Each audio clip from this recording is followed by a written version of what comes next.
Don't try to sneak into your room like that. I know what you've got behind your back. Records. More new records. Hello again. I just saw you last night. Well, I'm back again. I was actually in the middle of doing a comparison of multiple pressings of Hotel California to try to see which was the best sounding one. So I'm in the middle of doing that when guess what showed up? Yes, of course. The vinyl box set of this. Now I know what it is, so there's no surprises. So let's open this together, okay? But before I do that, let me just tell you what I was involved in trying to figure out. So this is a German pressing of Hotel California, and it says it's reissued from the original master tapes. And this one came out years ago. Don't ask me what year. Wait, I'm going to look at it. This is was this pressed at the Alstorf German pressing plant? This is pressed on lathe 320. So you can tell when it's a Neumann lathe, they each have a number. So this is 320. So this was mastered at Emil Berliner mastering facility. At this point in time, when this came out, the Emil Berliner mastering facility was in Hanover, Germany, where I actually visited there. And then they moved the whole thing to Berlin, where it is now. Anyway, that's this version. And then I got this one, which is an original pressing. And this one was mastered by Lee Hulko at Sterling Sound. It's an original. And then I got the MoFi, of course. And then I have the DCC Compact Classic version. And then I have this test pressing from July 25th, 2008 that was pressed at RTI, and I believe Chris Bellman cut this one. Let's look at it. It's pressed at RTI, and it's got no, Kevin Gray. Kevin Gray mastered this at where he had his mastering facility right at RTI. So. But let's forget about that, because what we're going to do is we're going to open the vinyl box set. So let's get to it. First, I got you know what I got to do? I got an email, of course, from the publicist who watched the first video and saw how confused I was about what was in that box and what wasn't. And yes, I was unprepared, and you know what? I ran it anyway, and I didn't pull it down because that's what happened. And so she sent me a cheat sheet about what's available in the various versions of this box. So I'm just going to go get that. I'm going to get it so I can read it to you, because I can't remember it offhand, you know. But I'm going to get that, and we'll be right back. I'm going to read to you what she said. We understand you want to get your unboxing videos posted quickly, but your 5 CD box set unboxing is pretty confusing. So here's what it is. Or, you know, this press release came out September 7th, and that was a while ago, and I didn't memorize it all. So here's what you got. So you got the special edition Super Deluxe, 63 tracks. You get digital, you get stereo and high-res 9624 plus mono plus Dolby Atmos, 5 CDs, which is in Super Deluxe, 4 LPs, stereo and mono audio on half-speed mastered 180-gram vinyl with 100-page book. Disc 1 is Revolver, new stereo mix. Disc 2 and 3 is Sessions, 31 tracks. Disc 4 is, well, that's the CDs. And then there's so that's the Super Deluxe 63 tracks. You get 4 LPs plus a 7-inch EP and the 5 CDs. And then, which is what the deluxe one that I opened yesterday was, the 5 CDs. Then there's the 29-track 2 CDs digipack with 40-page booklet, a bridge from the Super Deluxe set, 2 discs. Then there's the special edition standard 14 tracks, new album mix in stereo and high-res 9624 plus Dolby Atmos mix, 1 CD and digipack, new stereo mix, 1 LP, new stereo mix on half-speed master 100-gram, and limited 1 edition LP vinyl picture disc of this new stereo mix with album cover art. Anyway, so that's the basic formats that there are. There's 1, 2, basically 3 sets. Okay, so what I'm going to be opening is whatever they sent me on the vinyl. I don't know which one they sent. It could be the Super Deluxe, or it could be, I don't know. We'll open it up and find out. All right, let's do that right now. All right, so now we're going to open this carefully here.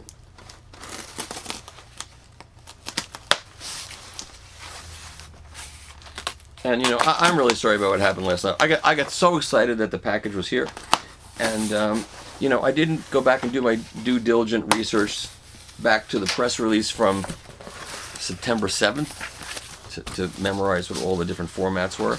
Now we know what they were. So let's see what's here. 'Cause it's just a box of foam. I don't know who put it there. Okay, here it is. Yeah, here it is. This is the, does it say? This is the Super Deluxe 4 LP edition. All right, this is good. I'm very happy to be able to have this. Now I see what's going on. So on the side, you can see that there are actual LPs on the side. I'm going to very carefully slit this. You have to be a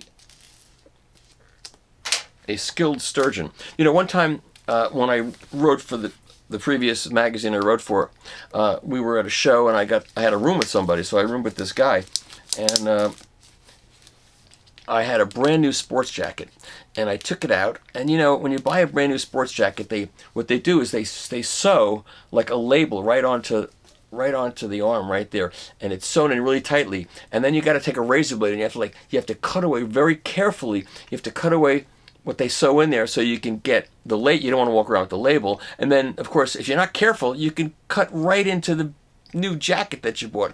So I started doing it, and the guy says, let me do that. So he took the razor blade and he did it with such skill. I said, wow, that's really cool. You did a really good job for that.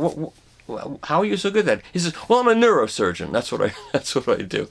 So I always suggest when you buy a new sport jacket, get a neurosurgeon to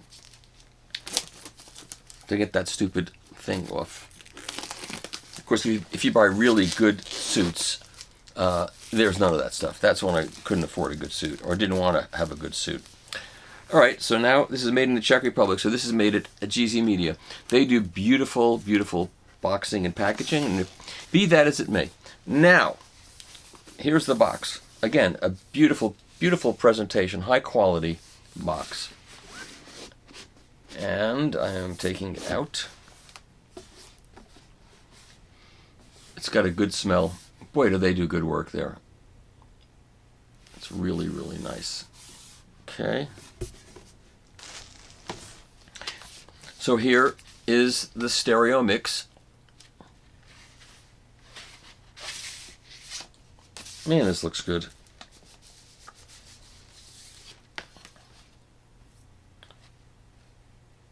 And it says, right here, it says, Miles, Shoel, Abbey Road, half-speed,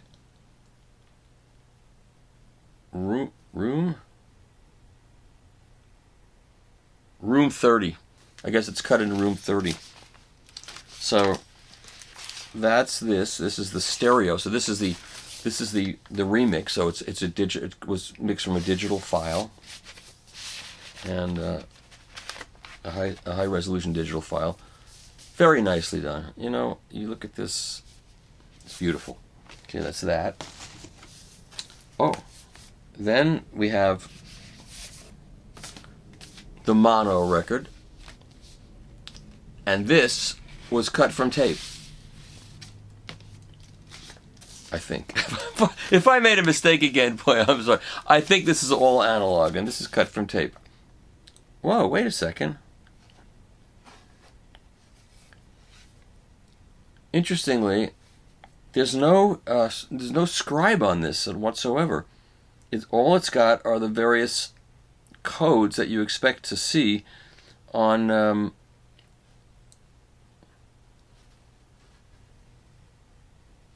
GZ Media pressing. Okay, so I gotta clarify that because I thought this was cut from by Sean McGee and no signature, nothing. Okay, let's keep going. And then here, oh wait, there's more.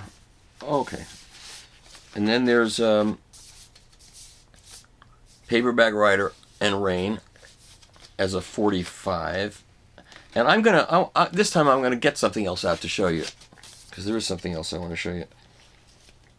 And this is cut Paperback Writer and Rain on one side, and oh, it's on both sides. That's interesting. It's mono.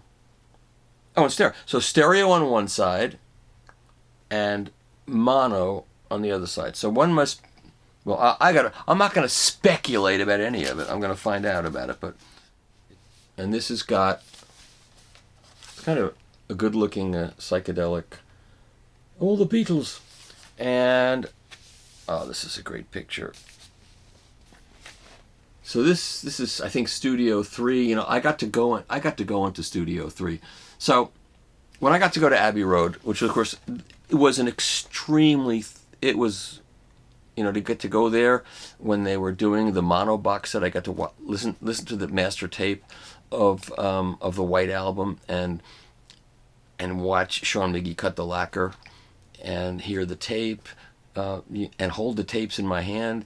And that was, I'll tell you, when I held that tape in my hand, I felt like the whole world was, like I was vibrating with the world. I can't even explain what that feeling was. But more than that feeling was when I got there, I had lunch with Giles and other people from Abbey Road, and they said to me, you know, we wish you could go into the studio where these recordings were made, but you know, it's a working studio and there's a band that's coming in to record, and so you can't go in there. I said, look, it's fine.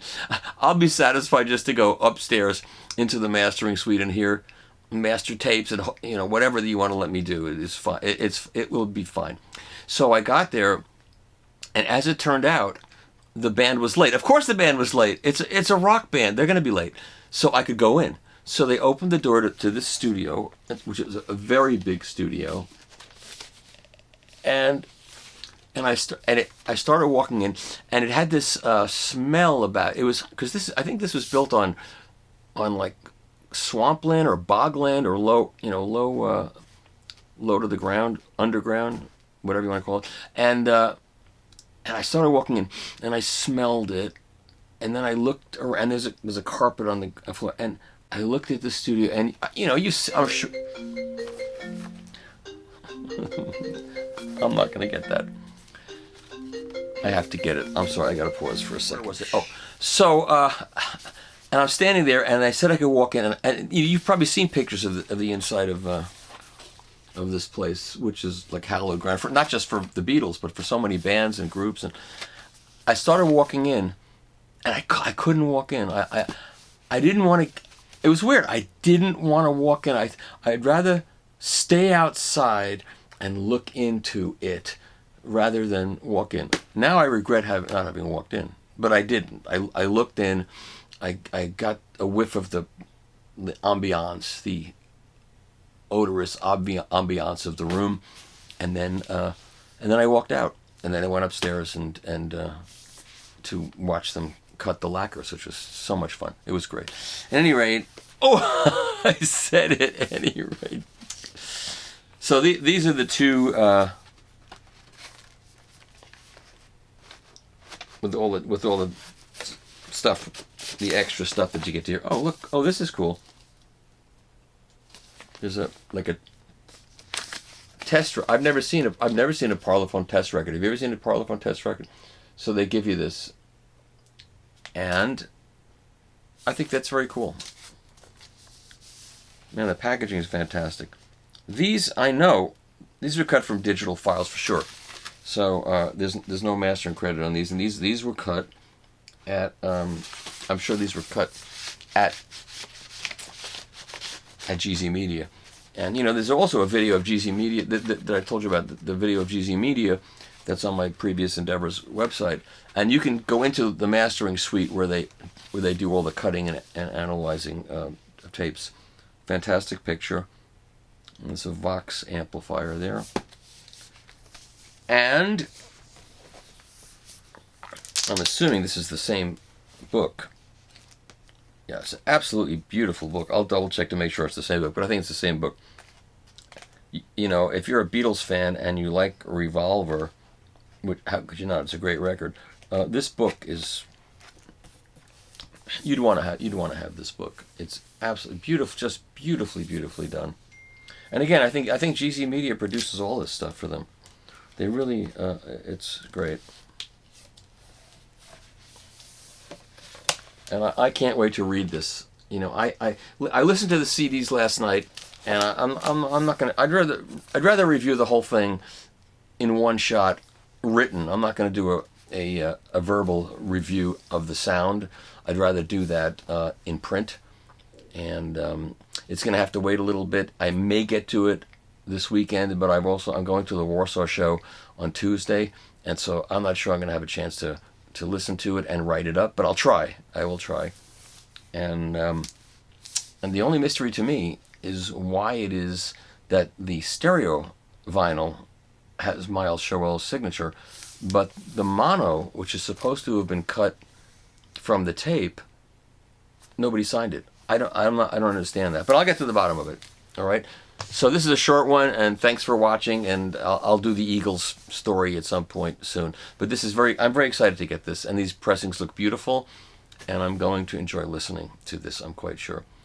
So thanks for watching, and see you next time.